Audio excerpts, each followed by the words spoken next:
और सगुण साकार भगवान।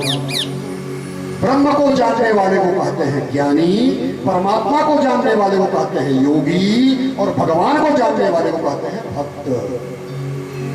ज्ञानी योगी भक्त में ये अंतर है। अब ट्रांसफार्मर से वो आत्मा परमात्मा से भगवान, भगवान से आत्मा और प्राण के रूप में वो बिजली चल रही, लेकिन हम लोग बिजली को कब जानते हैं? जब उसमें उपकरण लगाते हैं। बल्ब लगाया, हाँ बिजली है। बल्ब फ्यूज हो गया तो क्या बिजली नहीं है क्या? उंगली जरा डाल के देखिएगा। तो हम लोगों को बिजली के अस्तित्व को कब मानते हैं? जब उपकरण चलता है। बल्ब लगाया प्रकाश, एसी लगा दिया ठंडा, हीटर लगा दिया गर्म, बिजली गर्म हो गई, बिजली ने ठंडा कर दिया। बिजली का कोई रंग नहीं है। नैनम चित्रंत शस्त्राणी नैनम दहति पावकः। जो बिजली है वो आत्मा है, लेकिन उस आत्मा में जब शरीर रूपी उपकरण लगता है तभी वो दिखना शुरू हो जाता है, और शरीर के वजह से हमको लगता है कि हाँ आत्मा है। लेकिन वो फ्यूज हो जाएगा, आत्मा सदैव रहेगी। कोई गुण नहीं है, कोई ठंडा गर्म नहीं है। बोलिए भगवत्सल भगवान की जय हो। इनके मित्र हैं उद्धव जी, इन्होंने भेजा इनको जा करके गोपियों को ज्ञान दे आओ। भगवान का उद्देश्य दो था। एक उद्धव जी जो ज्ञान मार्गी हैं, इनके घमंड को तोड़ना, और गोपियां हैं प्रेम मार्गी, उद्धव जी को प्रेम का मार्ग दिखाना है कि हरि व्यापक सर्वत्र समाना और प्रेम ते प्रकट हो में जाना। अब उद्धव जी वहां पे गए, और जैसे ही जाते हैं भगवान कृष्ण ने देखा उन्हीं का रूप बना करके, तो कृष्ण ने उनको गले से लगा दिया, और नंद बाबा ने उनको गले से लगाया कि उन्होंने कृष्ण का स्वरूप बनाया हुआ है, और हाल चाल पूछते हैं कि वसुदेव आदि सब सुख पूर्वक है। कृष्ण कभी यशोदा को याद करता है, कभी क्या ग्वाल वालों को याद करता है, वृंदावन गाय को कभी याद करता है, ये सारी बातें करते हैं। तो नंद बाबा ने कहा कि उद्धव जी क्या करें, अब हम लोग कहीं इसलिए नहीं आ सकते हैं कि गिरिराज को देखता हूँ तो गिरधारी की याद आती है, यमुना को देखता हूँ तो कालिया मर्दन की याद आती है, वृंदावन को देखता हूँ तो वनचारी की याद आती है। तो हम कैसे कहीं जा सकते हैं? जिन नैनन नंद लाल लखे उन नैनन से अब देखियो कारो, वैरी न को अखियां जल जाए जो सांवर छोड़ को और निहारो। ऐसा कहते कहते नंद बाबा का गला भर आया और वो शांतिपूर्वक बैठ गए। तो उद्धव जी कहते हैं कि बाबा आप दोनों, आप और यशोदा मैया अत्यंत प्रशंसनीय हैं, क्योंकि अखिल जगत के जो गुरु हैं भगवान नारायण, उनमें आपकी इस प्रकार से मति है। कन्हैया आपका कोई सामान्य नहीं है, वो साक्षात नारायण का अवतार है। इस तरह से उनको धैर्य बढ़ाते हैं। अगले दिन गोपियों को पता चला कि कोई कृष्ण का वेश बना करके आया है। गोपियां भी पहुंच गई कि कौन है भैया, देखते हैं। सोचे फिर अक्रूर तो नहीं आया है, अक्रूर ही आया होगा। उस बार अक्रूर बन के आया, हमारे कन्हैया को ले गया। इस बार लग रहा है हम लोगों को ले जा करके कंस का पिंडदान कराएगा क्या। और जब वो देखती हैं तो उद्धव जी, तो गोपियों ने नंद बाबा के घर पर रथ खड़ा हुआ देखा, और देखती है कि श्याम सुंदर का रूप बना करके कौन आए हुए हैं। तो उद्धव जी कहते हैं कि मैं कृष्ण का दूत हूँ। गोपियों ने कहा कृष्ण ने अपने माता पिता का हाल चाल पूछने के लिए भेजा है, अरे और किसी कारण से भेजा है। अब गोपियां उनका बहाना नहीं लेती हैं। उसी समय एक भंवरा उड़ते उड़ते उड़ते उड़ते श्री राधा जी के पैर के पास आकर के बैठ जाता है। उस भंवरे का बहाना लेकर के, इस प्रसंग को श्रीमद् भागवत में कहा गया है भ्रमर गीत। उस भंवरे का बहाना लेकर के गोपियां कहती हैं कि हे मधुप, तू कपटी सखा है, जैसा तेरा स्वामी वैसा तू कपटी है, इसलिए मेरे पैरों को मत छुओ, क्योंकि तेरी मूंछों में मथुरा की मननी स्त्रियों के वक्षस्थल का केसर लगा हुआ है। जैसे तेरे स्वामी का मन एक जगह नहीं लगता है, उसी प्रकार से तू भी फूलों पर मंडराता रहता है। और गोपियां कहती हैं कि जब तेरे स्वामी राम बन गए थे तो निरपराधी बाली को उन्होंने छुप करके मारा था, शूर्पणखा को उन्होंने छुप करके अंग भंग किया था, नाक कान काट दिया था, कुरूप कर दिया था, और वरुण जी को उन्होंने पाताल में बांध दिया था। इसलिए तुम अपने स्वामी की बड़ाई हमसे मत करना, हम जानते हैं कि तुम्हारे स्वामी कैसे हैं। उसी समय भंवरा उड़ गया। गोपियों को लगा कि हम लोगों ने इसकी निंदा कर दी और भंवरा चला गया। हम लोगों ने गलती कर दिया, आए हुए मेहमान की ऐसी बुराई नहीं करनी चाहिए। उसी समय भौरा फिर उड़ते उड़ते आता है। अब गोपियाँ उस बार उसको अच्छे से बातें करती हैं। क्या कहती हैं कि ये तो प्रेम की बात है उधो, ये तो प्रेम की बात है उधो, बंदगी मेरे बस की नहीं है। ये तो प्रेम की बात है उधो, बंदगी मेरे बस की नहीं है। यहाँ शहर के होते सोते, यहाँ शहर के होते सोते, आशिकी कितनी सस्ती नहीं है। ये तो प्रेम की बात है उधो, बंदगी मेरे बस की नहीं है। ये तो प्रेम की बात है उधो।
पड़ी थी ज्ञान मद की धूल, जिनमें वह धुली आंखें, हुआ रोमांच तन में बिंदु, आंखों से निकल आया, गिरे श्री राधिका पग पर, कहा गुरु मंत्र अब पाया।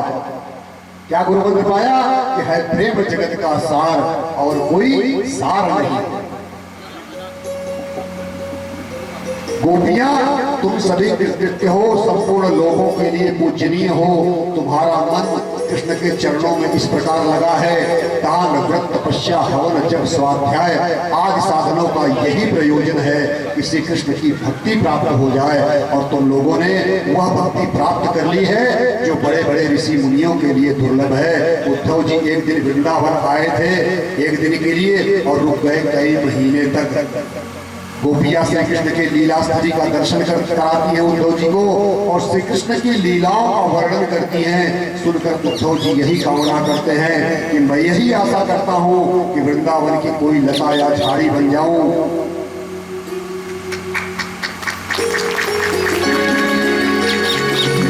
वृंदावन की कोई लता या झाड़ी बन जाऊं जिससे गोपियों के चरणों में पड़ी हुई धूली सदा हमें प्राप्त होती रहे। मैं नंद बाबा के ब्रज गोपांगनाओं के चरण की धूली को बारंबार वंदना करता हूँ।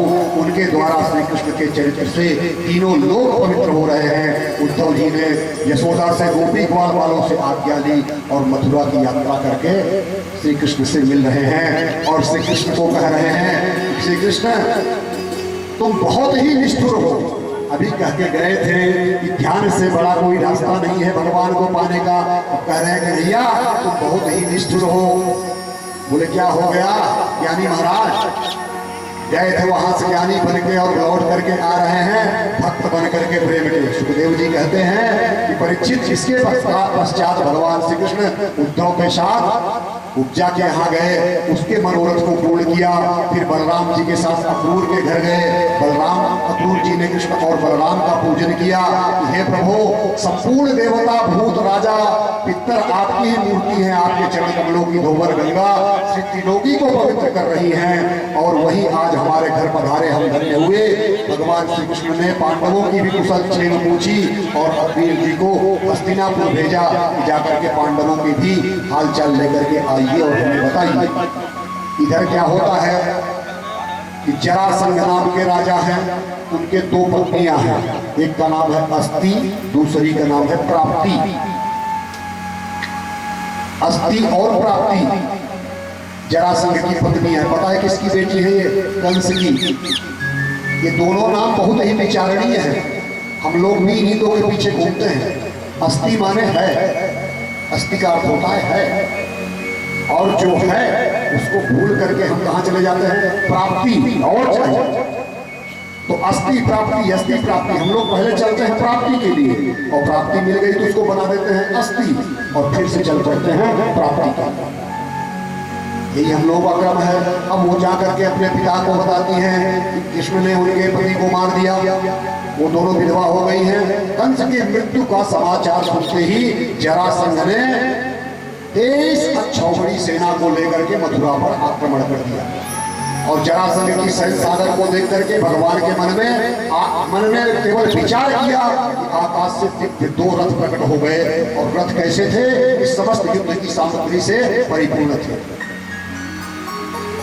और बलराम जी ने जाकर के जरासंध को पकड़ लिया। कृष्ण जी ने बोला भैया छोड़ दो, इसको मारना नहीं है भैया। बोले क्यों छोड़ दो, दुश्मन है? अरे बोले जब इसको आप भगा दोगे और भी इकट्ठा कर करके लाएगा। हम लोग जन्मे इसलिए हैं लीन मनुज धर्म संस्थापनार्थाय संभवामि युगे युगे। इन्हीं का नाश करने के लिए तो हम लोग आए हैं। तो हम क्यों ढूंढें? इसको छोड़ते रहो, ये ढूंढ ढूंढ के लाता रहेगा, हम लोग घर बैठे मारते रहेंगे। बलराम जी ने ठीक बोल रहे। तो जरासंध को अपमानित करके छोड़ देते हैं। 16 बार जरासंध इकट्ठा कर करके सेनाओं को लाता है और ये लोग उसको हरा हरा करके भेज देते हैं। अब 17वीं बार उसने क्या किया कि ब्राह्मणों को बुला करके बड़ा सा अनुष्ठान कराया कि हमें शक्ति प्राप्त हो। फिर मथुरा पर आक्रमण कर दिया और उधर वो आक्रमण करता है, इधर 3 करोड़ मिलक्षों की सेना को लेकर के काल यवन ने भी मथुरा पर आक्रमण कर दिया। दोनों तरफ से आक्रमण। कृष्ण जी सोचे कि जरासंध से लड़ूंगा तो ये काल यवन मथुरा पर भारी पड़ेगा, इससे लड़ूंगा तो वो भारी पड़ेगा। तो विश्वकर्मा को उन्होंने आज्ञा दी कि 48 कोस की एक दिव्य नगरी का तुम जल्दी जल्दी करो निर्माण रातों रात, क्योंकि दोनों तरफ से मथुरा घिरी हुई है, इधर से काल यवन इधर से जरासंध। जाए कहाँ, इससे लड़ेंगे तो वो परेशान करेगा, उससे लड़ेंगे तो ये परेशान करेगा। तो उन्होंने क्या किया, विश्वकर्मा जी को आदेश दिया। विश्वकर्मा जी कौन है? देवताओं के इंजीनियर, देवताओं के इंजीनियर का नाम है विश्वकर्मा। ये भी ब्रह्मा जी के मानस पुत्र है। बोले जाओ 48 कोष की एक दिव्य नगरी का समुद्र में निर्माण करो। वो नगरी बन गई, नगरी बन गई। भगवान ने अपनी माया शक्ति से समस्त द्वारिका वासियों को, रातों रात सब सो रहे थे द्वारिका में और मथुरा में सभी सो रहे थे। भगवान ने अपनी योग माया से सभी को रातों रात उठा करके द्वारिका पहुंचा दिया। और जब वो लोग सो करके उठे, भाई आदमी सो के उठता है तो क्या करता है, दरवाजा ढूंढता है किधर है, स्नान गृह किधर है। तो जब वो सो करके उठे, द्वार कहाँ, द्वार कहाँ, द्वार कहाँ, द्वार कहाँ, द्वार कहाँ करने लगे कि हमारा द्वार कहाँ है, दिख ही नहीं रहा है। तो उस नगरी का नाम पड़ गया द्वारका। बोलिए द्वारकाधीश भगवान की जय हो।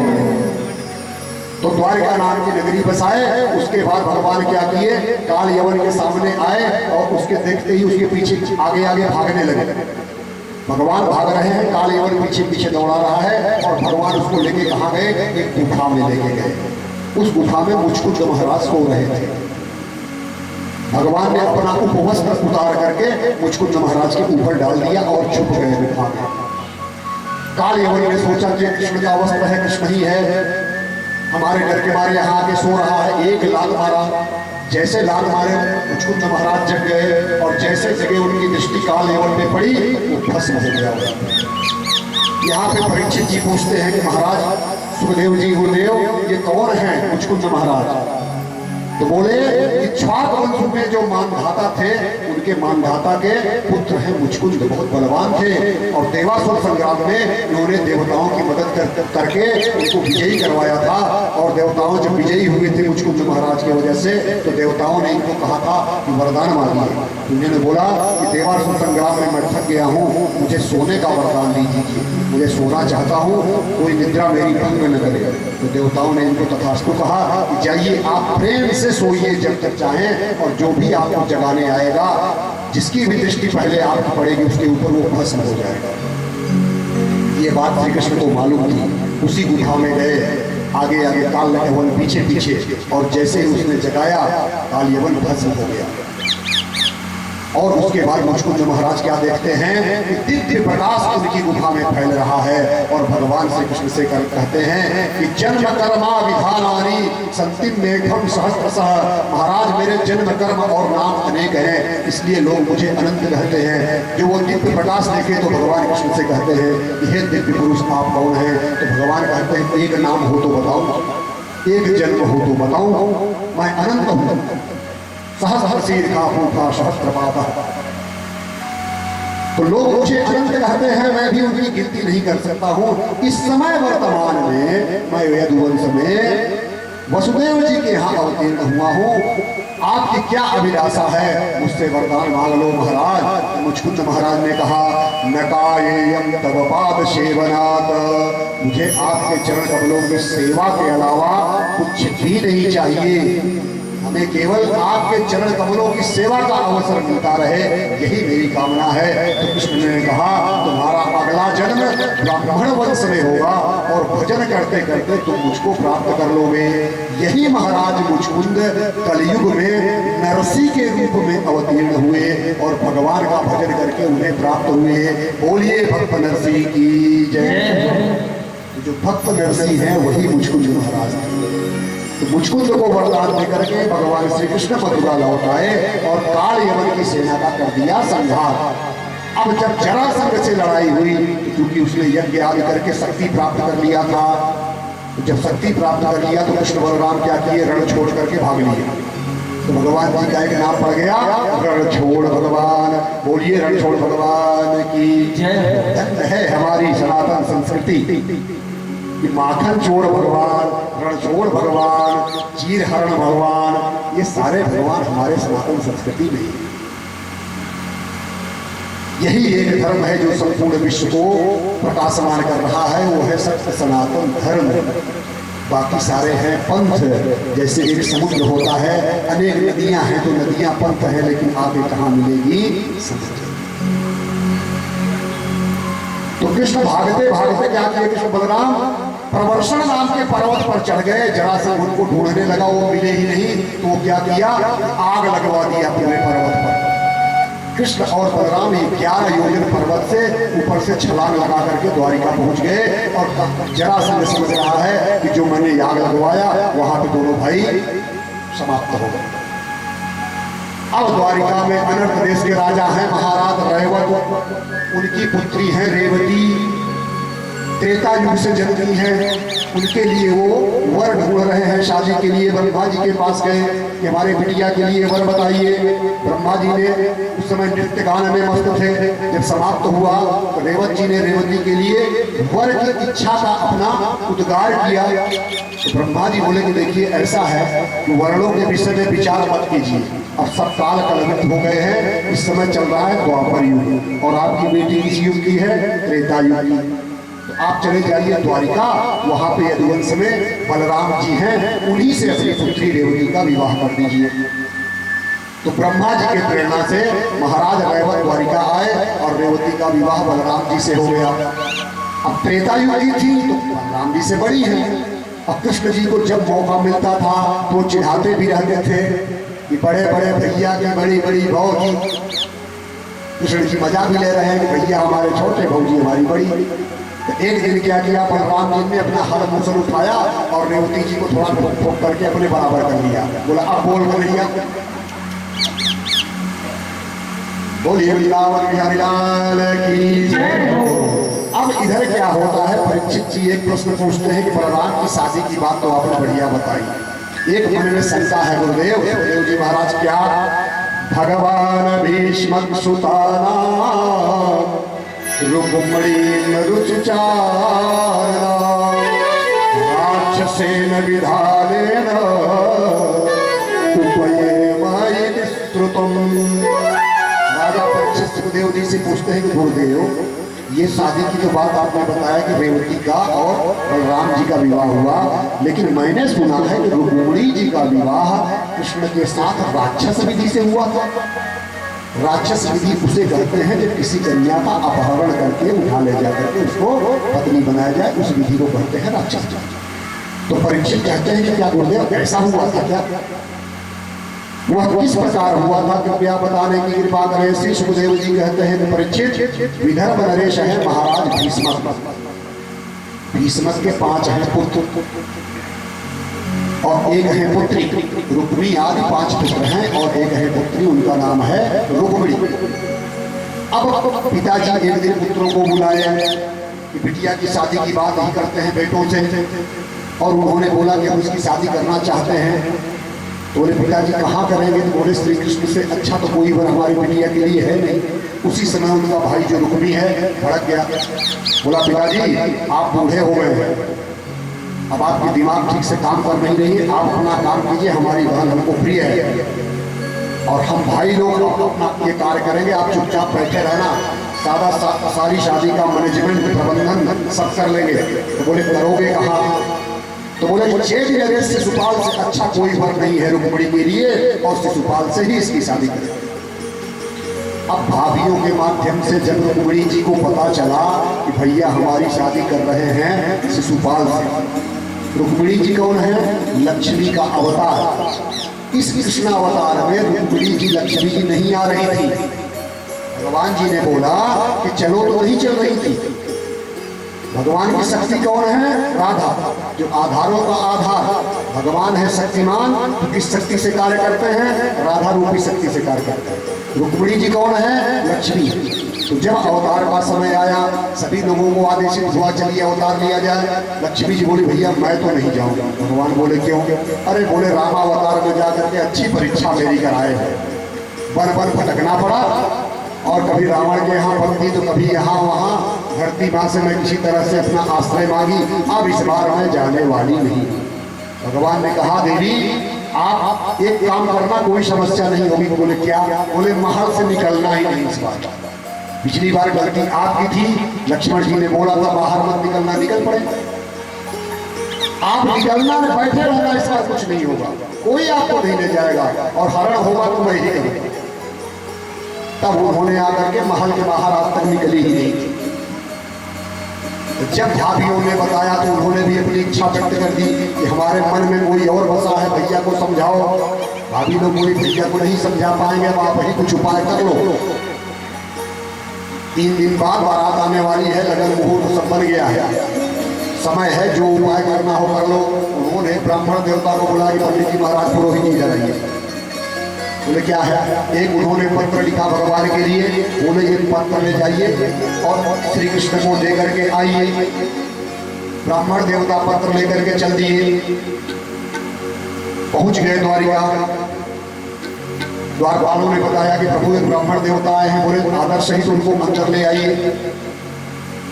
बोले प्रणाम किए भगवान जाकर, बोले कहिए ब्राह्मण देवता किस प्रयोजन के तहत आपका आना हुआ? बोले ये पत्र ही प्रयोजन बता देगा। तो बोले आप ही पढ़ करके सुना दीजिए। बोले नहीं प्रभु, कुछ थोड़ा पर्सनल प्राइवेट पत्र है, वो आप अकेले में पढ़ेंगे तभी क्या है। बोले हम ब्राह्मणों में अपने में कोई भेद में नहीं मानता कि मैं अलग हूँ ब्राह्मण अलग है। कल आपको बताया था कि भगवान का जो ग्रहण करते हैं उनके 2 ही मुख 2 है, एक ब्राह्मणों तो मुखमाशी बाहु आदित्य कृत। भगवान का मुख कौन है? ब्राह्मण। और दूसरा कौन है? मुखाद अग्नि रजायत, अग्नि भगवान का मुख है। तो अग्नि में जो लोग डालेंगे तो भगवान को जाएगा स्वाहा, ब्राह्मण के जो मुख में डालेंगे भगवान को जाएगा आहा। तो भगवान 2 ही प्रकार से ग्रहण करते हैं। बोले पढ़ दो, उन्होंने पढ़ दिया जो लिखा था रुक्मिणी जी ने। श्रुत्वा गुणान भुवन सुंदर त्रिनुवतां तेरे निश्चय। हे त्रिभुवन सुंदर प्रभु, जब से मैंने आपके गुणों का वर्णन सुना है, मेरा मन लज्जा सर्व सब कुछ छोड़ करके आप में प्रविष्ट हो गया है। इस संसार में ऐसे कौन कुलीन स्त्री है जो आपके पति के रूप में प्राप्त करना चाहेगी? मैंने व्रत नियम आदि का पालन किया है तो आप ही मेरे पति हो। शिशुपाल मेरा स्पर्श भी नहीं कर सकता। यदि आप सोचते हैं कि मैं अंतरपुर में ही रहती हूँ और स्वजन संबंधियों का आपको वध करके मुझे ले जाना पड़ेगा, तो मैं उसका उपाय भी बताती हूँ। हमारे कुल की एक परंपरा है कि विवाह के दिन हम लोग देवी के मंदिर में जाते हैं, कुल देवी का पूजन करते हैं। कृपया आप वहीं आकर के हमारा हरण कर लीजिए, और यदि आपसे मेरा विवाह नहीं हुआ तो मैं प्राण त्याग दूंगी और अगले जन्म में पुनः आपको प्राप्त करने का प्रयास करूंगी।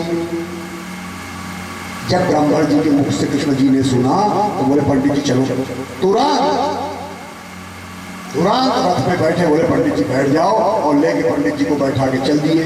अब इधर बलराम जी को पता चला कन्हैया कहाँ जा रहा है, बिना बताए बिना आज्ञा लिए कहाँ चल दिया। तो उनको गुप्तचरों ने बताया कि वो गए हैं, आज रुक्मिणी की बारात आ रही है और वो उनको गए हैं लेने। बलराम समझ गए कि वहाँ होगा महायुद्ध। उन्होंने तुरंत तैयार किया सेना, और सारी सेना लेकर के कन्हैया के पीछे पीछे चल। अब कृष्ण जी वहाँ पहुँच गए, और इधर रुक्मी के वजह से सबको आमंत्रित किया गया था, लेकिन कृष्ण को निमंत्रण नहीं मिला था। ब्राह्मण देवता जब वहाँ पहुँचे तो जाकर के रुक्मिणी जी परेशान, बारात आ गई। शिशुपाल बारात लेकर के आ गया, जनवासे में उनको रोका गया, स्वागत सत्कार चल रहा है, और अभी तक न पंडित जी आए न मेरा कोई संदेशा आया। फिर रुक्मिणी जी अंदर बाहर परेशान, उतने में ब्राह्मण देवता आ गए। रुक्मिणी जी हाँ जल्दी आइए। पंडित जी क्या हुआ? कब आएंगे? अरे बोले आएंगे नहीं, वो आ गए। बोले आ गए? बोले आ गए। जहाँ मंदिर में बताए हुए खुश हो गई वहाँ ब्राह्मण देवता। अभी तक लक्ष्मी जी ब्राह्मणों से रुष्ट थी। भृगु ऋषि ब्रह्मा विष्णु महेश की परीक्षा लेने के लिए इन तीनों में बड़ा कौन है, ब्रह्मा विष्णु महेश। तो भृगु ऋषि ने सारे ऋषियों के बीच ये चर्चा चली, जब उनका समागम हुआ, बैठक लगी कि इन तीनों में श्रेष्ठ कौन। तो भृगु ऋषि बोले मैं परीक्षण करके बता दूंगा कि ब्रह्मा बड़े कि विष्णु बड़े कि शिव बड़े। तो पहले ब्रह्मा जी के पास गए, उनको प्रणाम नहीं किए।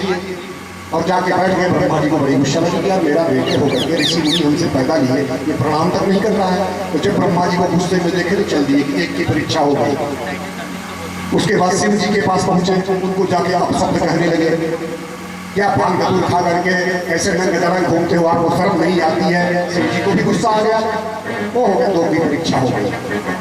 अब विष्णु लोक में पहुंचे क्षीर सागर में, लक्ष्मी जी उनका पांव दबा रही है, विष्णु भगवान लेटे हैं और भृगु ऋषि पहुंचते ही 1 लाख विष्णु जी के छाती में मारे, 1 लाख खींचकर। भगवान ने उनके चरण पकड़ लिए कि प्रभु कहीं आपके पैर में चोट तो नहीं लगी, क्योंकि मेरा जो सीना है, मेरी छाती है वज्र के समान है और आपके पैर मुलायम है, कहीं चोट तो नहीं लगी, लाइए लाइए आपको बोल। वो समझ गए, अब समझ गया मैं तीनों में श्रेष्ठ कौन है। और लक्ष्मी जी उनकी पत्नी है, उनको लग गया बुरा, मेरे सामने मेरे पति को सीना में लात मार रहा है, जाओ हम लोग हमारे लिए तरसोगे, भिक्षाटन करके जीवन जियो।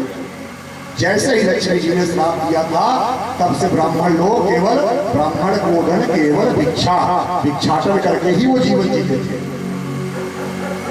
आज ब्राह्मण देवता ने लक्ष्मी जी का इतना बड़ा काम कर दिया। लक्ष्मी जी, अब ब्राह्मण देवता सोच रहे हैं कि बहुत काम करके आया हूँ, थोड़ा और माहौल बनाए, इतना जल्दी जल्दी गया नहीं, लेट हो जाता। सोचे इतनी ज्यादा बात बताऊंगा कि तगड़ा सा कुछ मिलेगा गिफ्ट। तो लक्ष्मी जी मुस्कुराई, अब सोचेंगे कुछ देंगे, आज खुश हो रही है।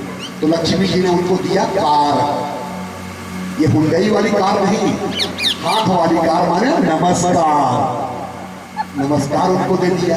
अब लक्ष्मी जी किसी को मुस्कुरा के अगर नमस्कार कर दे तो मामूली बात है क्या। उस दिन से ब्राह्मण लोग भी अमीर होने लगे, उनके भी धन आने लगा, लेकिन पहले धन नहीं आता। तो ये भक्त भगवान की जय हो। ये वही ब्राह्मण है जिन्होंने त्रेता युग में वाल्मीकि जी हैं सीता और राम को चाह करके भी मिला नहीं पाए थे, उनकी इच्छा अधूरी रह गई थी। वो सब कुछ किए, अंत में जब लवकुश को लेके पहुंचते हैं, सीता माता धरती पे समा जाती हैं, तो उनकी इच्छा अधूरी रह गई। प्रभु सब कुछ किया लेकिन मैं आपको मिला नहीं सका। वही ब्राह्मण आज रुक्मिणी और कन्हैया को मिला रहे हैं। अब कृष्ण जी का स्वागत करते हैं उनके पिताजी। रुक्मिणी बोलता है बिना बुलाए मेहमान आ गया। बोले अरे आ गए तो आ गए भाई, शादी समारोह तो वही बिना बुलाए आए, पानी नहीं पिलाओगे। अब वो सोचे कि जब शिशुपाल को पता चला कि तुम यहाँ डेंटिंग प्रिंटिंग कर रहे हो, दूल्हा बने हो, तुम्हारी डेंटिंग प्रिंटिंग पाउडर क्रीम चल रही है, आ गए कन्हैया। अरे बोला उसको घेर लो, भागने न पाए। तो उन्होंने सेना ले, सारी सेनाएं चारों तरफ से फैल गई कि देखना कुछ गड़बड़ न हो। भगवान कृष्ण ने क्या किया कि जैसा शिशुपाल का रथ था वैसा ही रथ बना लिया, वैसा रथ बना लिया। अब ये पूजा करने के लिए देवी का रुक्मिणी जी अपने सहेलियों के साथ सुरक्षा व्यवस्था के तहत चलती है। राम ने भी जब सीता जी गई थी तो उस समय भी पूजा की थी, आज भी देवी की पूजा करने के लिए जा रही हैं। अब जब पूजा करने के लिए जा रही है कि देवी मुझे वरदान दीजिए, 1650 से पूजा करती है, गिरजा पूजन किया, कहती है गणपति के साथ माता अंबिका को मैं बारंबार प्रणाम करती हूँ, आप मुझे आशीर्वाद दीजिए कि श्री कृष्ण ही मेरे पति हो। इस प्रकार प्रार्थना करके रुक्मिणी जी मंदिर से बाहर निकलती हैं और कृष्ण के सौंदर्य को देखने के लिए जैसे ही घूंघट उठाती हैं, भगवान ने अपना हाथ बढ़ाया और शिशुपाल के सैनिकों ने यह समझा कि रथ उसी प्रकार का है, तो सोचे अपना ही रथ है, और भगवान ने तुरंत हाथ बढ़ाया। अभी तक उन्होंने कृष्ण को देखा नहीं था, लेकिन उनकी सुंदरता की जो कल्पना की थी मन मस्तिष्क में, जब वही सौंदर्य उनको प्रत्यक्ष रूप में दिखा तो वो समझ गई कि यही कन्हैया है, और हाथ पकड़ के रथ में बैठा करके लेके भाग गई। अब चारों तरफ हल्ला मच गया, शिशुपाल जी करते रहो श्रृंगार। ले गया, बोले क्या ले गया? पूरा क्रोध से कांपने लगा, इतना क्रोध से कांपने लगा कि मेरा अपमान हुआ है, इस अपमान का जब तक बदला नहीं लूंगा अपना ही गर्दन काट करके रख दूंगा। क्षत्रिय हूँ, अपमानित जीवन नहीं जी सकता हूँ। और तलवार निकाल के मारने को किया तो जरासंध जी जाके तलवार पकड़ लिए, क्या कर रहे हो? मानव जीवन इतना अनमोल है, बड़ा छत्री छत्री करके अपनी गर्दन। अरे बोला इससे बड़ा अपमान क्या हो सकता है? हल्दी लगा लगा के घिस घिस करके पूरी देह हमारी पीली हो गई, दूल्हा बन के यहाँ श्रृंगार करके मुकुट लगा करके मैं आया, एक क्षत्रिय हूँ। अब बताओ दुल्हन को ही कोई लेके भाग गया। इससे बड़ा अपमान क्या हो सकता है? मुझे जीना नहीं है। ऐसी जिंदगी कोई देखेगा उलाहना मारेगा, हमें ताना मारेगा, तो मैं क्या करूंगा जी करके? हटिए आप। फिर पकड़ लिए जरा सुन, बोले कैसे इंसान हो, अपमान को सहना सीखो। माहौल कभी कभी अनुकूल होता है, कभी कभी प्रतिकूल होता है। हमको देखो, लगातार 16 बार हारा हूं कृष्ण से, लगातार। अभी हमने हिम्मत नहीं गंवाई, और 17वीं बार जाकर के मैं जीता। तब वो भाग गया घर छोड़कर। ओहो, शिशुपाल जी बोले ऐसी बात है। हम समझ रहे थे कि हम ही हैं यहाँ, तो हमसे भी बड़े बेशरम रहे थे। 17 बार हार गए हैं, फिर भी बड़े गर्व से बता रहे हैं कि हम हार गए। तो हमसे भी 17 गुना बेशरम है, तो हम क्यों आत्महत्या करें? अब रुक्मिणी जी को लेकर के जब वो भागे थे, रुक्मिणी को पता चला तो रुक्मिणी बोला कि जब तक अपनी बहन के अपमान का बदला नहीं लूंगा, इस राज्य में नहीं रहूंगा। और सेना लेकर के वो भी चल दिया चढ़ाई करने के लिए। और इधर शिशुपाल की सेना दौड़ ली। तब तक बलराम जी उधर अपना हल मूसल लेकर के आ गए, और शिशुपाल की सेना का गोविंदाय नमो नमः कर दिया बलराम जी ने। अब कृष्ण जी के ऊपर जब रुक्मिणी आक्रमण किया तो कृष्ण जी उसको पकड़ लिए, उसके धनुष को तोड़ दिए, तलवार को काट दिए, और जैसे उसको मारने जा रहे थे बलराम जी पहुंच के रोक दिए। भैया रुको, संबंधियों से इस तरह का व्यवहार नहीं करते। ये तुम्हारा संबंधी है, तुम्हारा साला है, ऐसे नहीं किया जाता है। तुम जिस रुक्मिणी से विवाह करने जा रहा है वो उसी का भाई है। अरे वो जोश में होश खो बैठता है, लेकिन तुमको होश नहीं खोना। इस प्रकार से उनको छोड़ा, और वो वापस राज्य में नहीं आकर के रुक्मिणी जाके दूसरे राज्य को बसा करके वहां रह। अब रुक्मिणी जी को लेकर के इस राक्षस विधि से तो ले आए। देव जी कहते हैं कि राक्षस विधि से तो ले आए, लेकिन जब द्वारिका पे आए तो धूमधाम से शादी हुई। धूमधाम से कृष्ण और रुक्मिणी की शादी होती है। गाजे बाजे बजते हैं, मंडप सजाए जाते हैं, और भगवान की शादी का क्रम प्रारंभ होता है। तो साक्षात सामने हमारे श्री राम और सीता जी विराजमान हैं। जब उनकी शादी हुई थी तो गीत क्या गाए गए थे? उसी गीत के माध्यम से आज रुक्मिणी और पल्लव की शादी के लिए हम लोग गाने जा रहे हैं। अरे सिय पीर प्यारे की सुरतिया, मन को मुहाए जाए रे। सिय पीर प्यारे की सुरतिया, मन को मुहाए जाए रे। सिय पीर प्यारे की सुरतिया, मन को रुक्मिणी वल्लभ की सुरतिया, मन को मुहाए जाए रे। रुक्मिणी वल्लभ की सुरतिया, मन को मुहाए जाए रे। सिय पीर प्यारे की सुरतिया, मन को मुहाए जाए रे। सिय पीर प्यारे सुरतिया, मन को मुहाए जाए रे।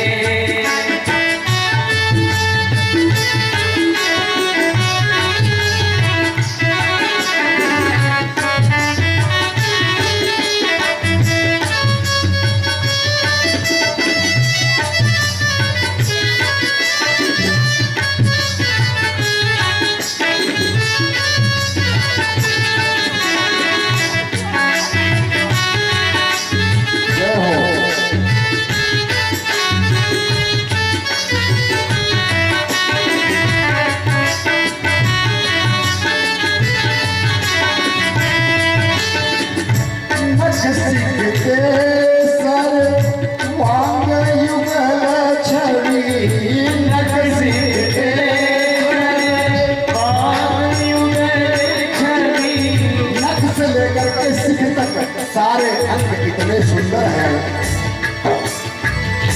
नख सीखते सर